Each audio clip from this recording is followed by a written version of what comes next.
Our top story today from the GatewayPundit.com. Activist judge interprets Trump's January 6 pardons, orders J6er Dan Wilson to self-surrender on April 2nd.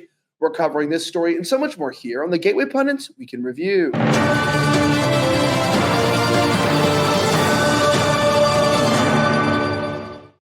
My name is Elijah Schaffer, and this is the Gateway Pundits Week in Review, where we cover the top 5 stories of the last 24 hours. Our top story today from the GatewayPundit.com. It turns out that an activist judge interprets Trump's January 6 pardons, orders J6er Dan Wilson to self-surrender on April 2nd.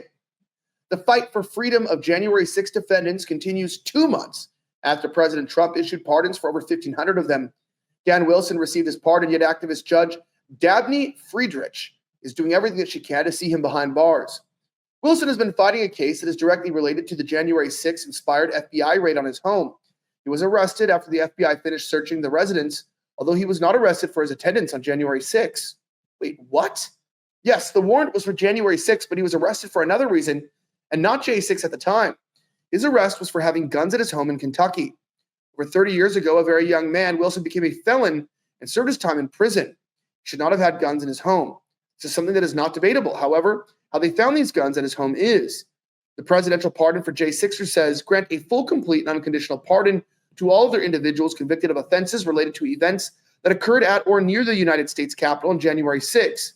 The Attorney General shall administer and effectuate the immediate issuance of certificates of pardon to all individuals described in Section B above, and shall assure that all individuals convicted of offenses related to events that occurred at or near the United States Capitol on January 6, 2021, who are currently held in prison are released immediately.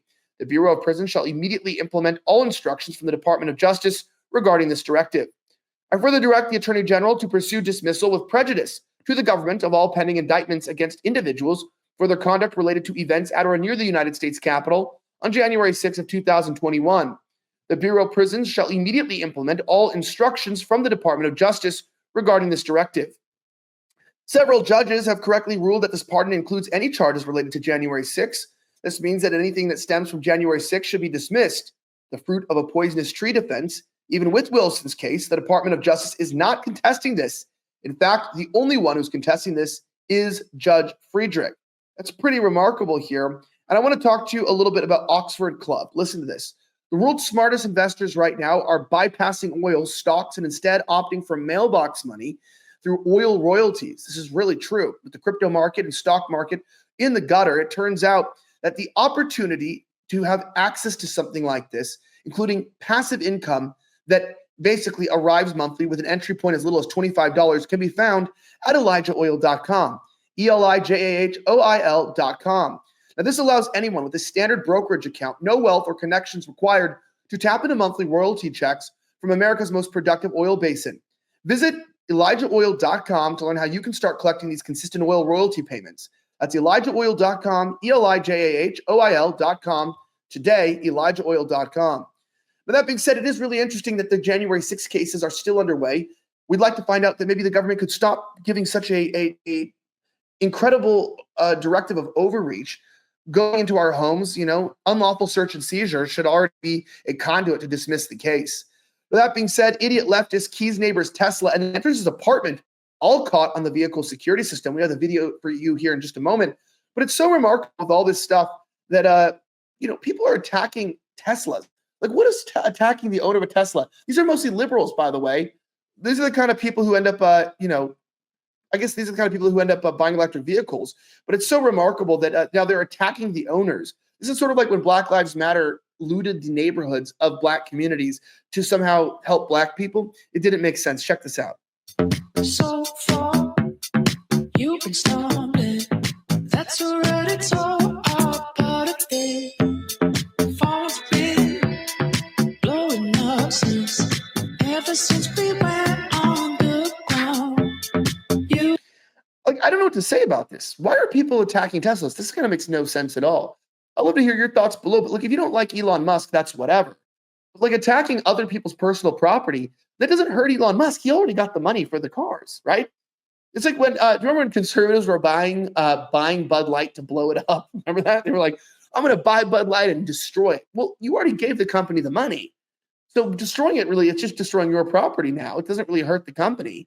and Bud Light survived. So, attacking people as a Teslas really is not a good idea. I'd love to hear your thoughts and opinions in the comments down below and why you think they're doing this. Now, that being said, watched, Unhinged leftist receives instant karma after trying to snatch a MAGA hat from Trump fan in New York City. Cole Linebarger reports, in another amazing video, a woman tried to snatch a hat off of a young Trump supporter. And of course, she was met with an instant karma. This is why you don't try to commit crimes. The violence against Trump supporters is just outrageous these days, and it continues just like it did in 2016. Watch. Doesn't watch the news. You realize you was a Democrat. Highly educated. Oh, are you? I guess why are you wearing a hat?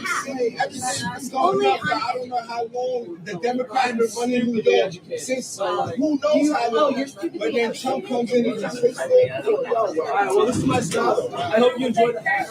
Oh, she just got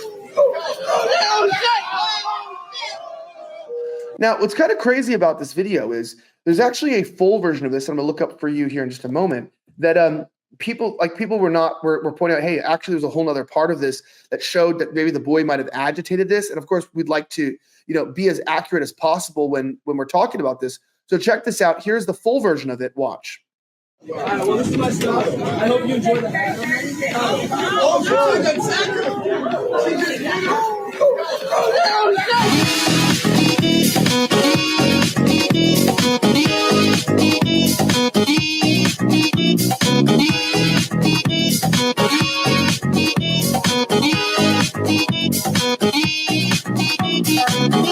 Stunning and brave. Stunning and brave. I have to tell you, since we are an honest publication, that was not a full video. That was doctored, as the fact checkers would say. That was a meme, right? That's not really what happened. She didn't go fly into the ocean and crash into dolphins. That being said, O'Keefe Media Group, MGM Casino Marketing Director, says that he's not going to hire whites. Discrimination against white people continues, as there's this anti-white discrimination that we just cannot seem to get away from. This hidden video from the OMG group is absolutely riveting. We will only play just a couple seconds of it here. Check this out. And let me play this for you. And you tell me what you think. So if you had an African-American guy and that white guy who you did hire both together for that role, say they're equal on all merits. I'd probably hire the African-American. Yeah. You just have to be very careful, right? Because our guests cannot connect with our employees. And if they're all white, it just doesn't resonate the same way. So in that situation, you would be weeding out by race, essentially. I would as well look at that, right? We chose to investigate MGM. This led us to Albie Velarde. Yeah, look, okay, that's what I want to say. There's no other way of putting it except for the fact that this overcorrection by the left, they talk about diversity, they talk about inclusion, but what's really happening? They're trying to do what? They are legitimately trying to make policies to disenfranchise white people, your children, your friends.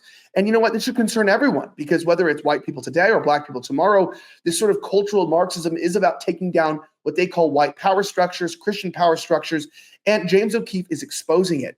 Now, of course, a lot of people have faced discrimination throughout history, but today you do see a weird move for multiculturalism only in the West. But for some reason, why doesn't China need multiculturalism? Why do we need people from third world countries flooding into our nations?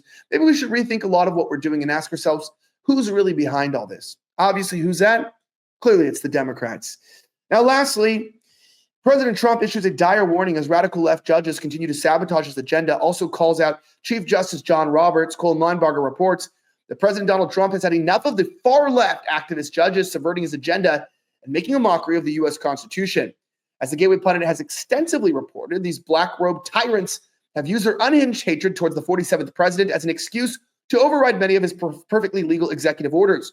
These include crazy rulings overturning the military's transgender ban, blocking attempts to deport dangerous illegal aliens, and several rulings against Doge. Late Thursday night, Trump responded to all of this by issuing a dire warning. The danger of this judicial activism is so unparalleled, it could lead to the end of America. How can President do his job when the courts are sabotaging him every step of the way?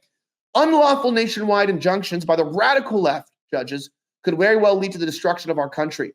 These people are lunatics who do not care even a little bit about the repercussions from their very dangerous and incorrect decisions and rulings, Trump wrote on Truth Social. Lawyers endlessly search the United States for these judges and file lawsuits as quickly as they find them. It is then the obligation of law-abiding agencies of the government to have these orders overturned. The danger is unparalleled. Trump continued by pointing out that the judges wanted the full power of the presidency with none of the responsibilities. Trump added that his job requires him to make rapid decisions and lives potentially hanging in the balance. These judges want to assume the powers of the presidency without having to attain 80 million votes. They all want of the advantages with none of the risk, he continued. Again, a president has to be allowed to act quickly and decisively about such matters as returning murderers, drug lords, rapists, and others such type criminals back to their homeland or to other locations that will allow our country to be safe. He then called out Chief Justice John Roberts, who is currently hiding under his desk while these leftist judges try to destroy America. It is our goal to make America great again, and such a high aspiration can never be done if radical and highly partisan judges are allowed to stand in the way of justice. Stop nationwide injunctions now before it's too late, Trump concluded. If Justice Roberts and the United States Supreme Court do not fix this toxic and unprecedented situation immediately, our country is in very serious trouble. And I agree. If you like stories like this, don't forget to sign up for our mug club at thegatewaypundit.com. You can get our great mug, support our network, and your mornings by drinking your tea or coffee in our very own embossed and beautifully made mug. My name is Elijah Schaffer. Have a great rest of the week. May God bless the United States of America. I'm signing out.